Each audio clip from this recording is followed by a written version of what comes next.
Alors pourquoi aujourd'hui? Parce que nous avons préféré ne pas attendre le bicentenaire de sa mort, c'est-à-dire 2083, ni l'anniversaire du manifeste 2048.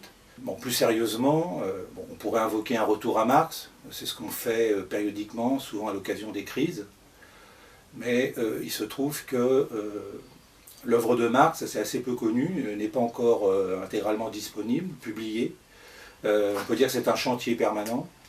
Marx a fait l'objet depuis 200 ans de multiples interprétations, de conflits d'interprétation, parfois assez violents, et ça continue. Bon, le monde a changé, considérablement changé, la configuration idéologique, les rapports de force politiques, mais Marx paraît toujours d'actualité. Et donc, comme pour tout travail scientifique, on a besoin régulièrement de l'actualiser. Donc ça, c'est la première idée.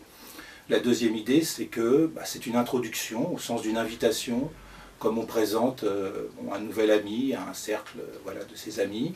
On essaye de faire connaissance. Et c'est notre intention, a fortiori en direction des plus jeunes, que de les inviter à lire Marx, de se confronter à la pensée de Marx. Alors certes, ça n'est pas toujours facile, c'est ce qui peut justifier cette introduction, mais nous croyons que ça en vaut la peine. Il est toujours bon, surtout là je pense aux lycéens, aux étudiants, de forger sa pensée au contact de la pensée d'un grand auteur. Et de ce point de vue, Marx est tout particulièrement bien choisi, d'une part parce qu'il est souvent, pas toujours, mais souvent très agréable à lire, son style est très percutant, très punchy on pourrait dire, et également parce qu'avec Marx on embrasse très large, de la philo, de l'histoire, de l'économie, de la sociologie, et toujours en arrière-plan un engagement politique. Voilà, c'est tout simplement une invitation à lire Marx.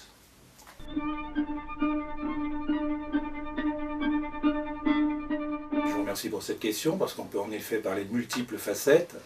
La vie de Marx est un véritable tourbillon. Jeune étudiant, il commence des études de droit, parce que son père, lui-même avocat, espérait qu'il le deviendrait.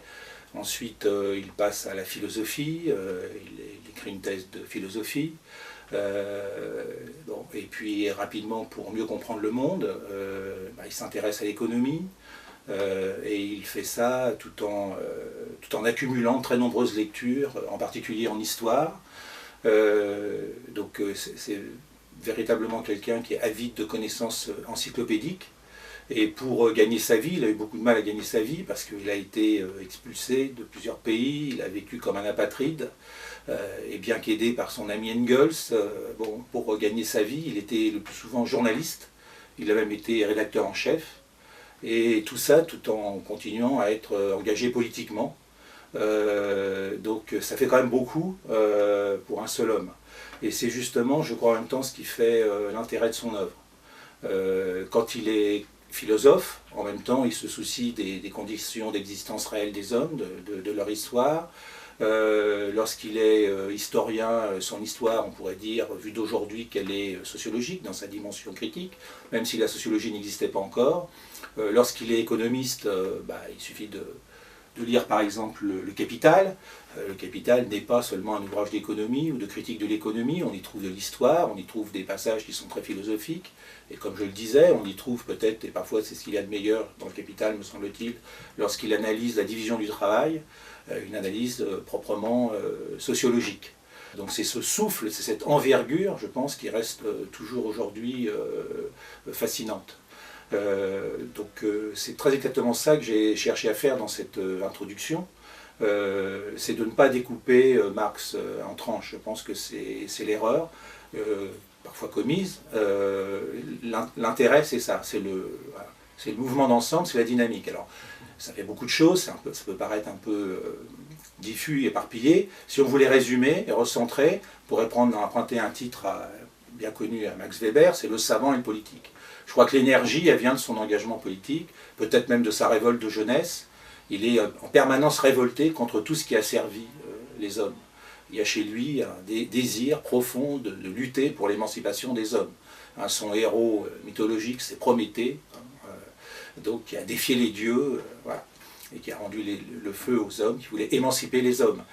Donc c'est ce qui permet de comprendre qu'il n'a jamais baissé les bras, toute sa vie, ça c'est assez quand même étonnant. Mais en même temps c'est un savant, C'est vraiment quelqu'un qui veut réaliser une œuvre scientifique. C'est quelqu'un qui admire énormément Darwin. Et je pense qu'il veut faire de cette façon pour les sciences sociales ce que Darwin a fait pour les sciences naturelles. Et donc c'est cette combinaison des deux aussi qui fait l'intérêt de Marx, à la fois cette énergie et en même temps la volonté, et c'est cette énergie qui l'a soutenu, de réaliser une œuvre scientifique.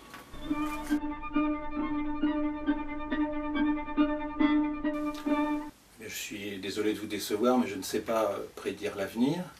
Et d'ailleurs, on peut considérer que les prophéties de Marx elles-mêmes ne se sont pas réalisées, du moins pas encore, tout simplement parce qu'il y a de l'histoire, une histoire qui est faite de conflits, d'oppositions, d'innovations, de telle sorte qu'elle est indéterminée.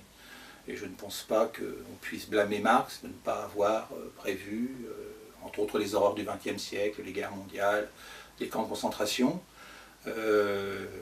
Toutefois, nous vivons toujours dans un système capitaliste dont la dynamique entraîne le monde, détermine l'histoire du monde. Et c'est très exactement ce que Marx a consacré sa vie à étudier, à analyser. Dans le concept même d'accumulation du capital, il y a déjà cette idée qu'on allait assister à la marchandisation de tous les rapports sociaux, tous les rapports humains, et à la mondialisation du marché, à ce qu'on appelle aujourd'hui la globalisation. Ça, Marx l'avait bien anticipé.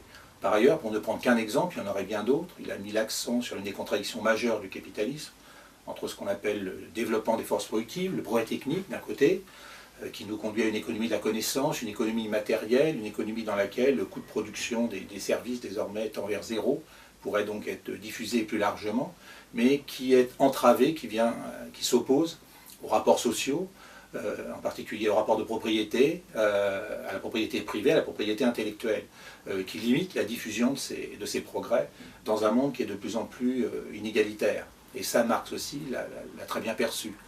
Donc, Marx nous propose une théorie ne peut pas tout dire, ne recouvre pas toute la réalité. Entre autres, il est certain, parce qu'au XIXe, même si certains l'avaient un peu perçu, on ne pouvait pas déjà prévoir les catastrophes écologiques vers lesquelles nous allons, mais Marx permet de comprendre les grandes tendances du monde contemporain. Et c'est ce que nous avons voulu faire dans cette introduction, c'est inciter justement, et en particulier les plus jeunes, à lire Marx, à se confronter à Marx, parce qu'il leur donne des outils de compréhension du monde dans lequel ils vivent. Et pour conclure, c'est bien ça l'idée, c'est que Marx est incontournable, il faut, je pense, penser avec et contre Marx.